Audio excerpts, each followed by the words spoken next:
কেন সঙ্গে সঙ্গে নিয়ন্ত্রণে আনা গেল না বড়বাজারের আগুন?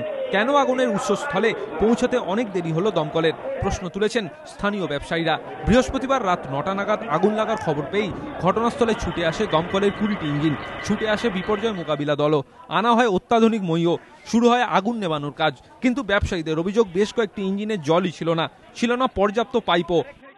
না ব্যবস্থা কি আছে, দমকলের কিছু ব্যবস্থা নেই, জল নাই। হ্যাঁ বলছে এসিতে লেগেছে। আগুন তো দেখছেন পুরো উপর অব্দি চলে এসছে, জল নেই। 4টে টঙ্কার এসেছে শুধু খালি রাস্তা নিয়ে, এখানে দমকলে পানির মধ্যে প্রেসারই নেই, জল নেই তো, গাড়ি তো ঢুকতে পারছি তো, জলই নেই, প্রেসার নেই জলের মধ্যে।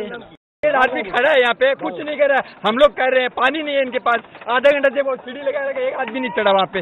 2 घंटे से पानी नहीं है, 1 घंटा हो गया यहाँ पे कोई पानी नहीं है। যদিও জল না থাকার এই অভিযোগ উড়িয়ে দিয়েছে দমকল। পাইপে লিকে যাচ্ছে, একটা করে গাড়ি আসছে, জল দিয়ে বেরোতে হচ্ছে। এই জলটা তুলবে কোথা থেকে? জলটা আমার বাইরে থেকে আমাকে বোঝার চেষ্টা করি, জল কম, গাড়িতে জল কম নিয়ে আমি যেন গাড়ি রেখে। স্থানীয় ব্যবসায়ী ও বাসিন্দাদের অভিযোগ, স্থানীয় বাসিন্দারা আগুন নেভানোর কাজ শুরু করলেও আগুনের তীব্রতা দেখে দমকল কর্মীরা বেশ কিছুক্ষণ ঠিকই করে উঠতে পারেননি কিভাবে তার মোকাবিলা করবেন। প্রতিবাদে দমকল কর্মীদের ঘিরে বিক্ষোভে ফেটে পড়েন তারা। অভিযোগ, দমকলের দাবি এলাকা ঘিঞ্জি ও ঢোকা রাস্তা সংকীর্ণ হওয়ায় অসুবিধায় পড়েন দমকল কর্মীরা। স্থানীয় ব্যবসায়ীদের দাবি, সব ইঞ্জিনে জল থাকলে আগুন বিধ্বংসী হয়ে উঠত না। সমীরণ পাল, পার্থপ্রতিম ঘোষ, সঞ্চয়ন মিত্র, এবিপি আনন্দ।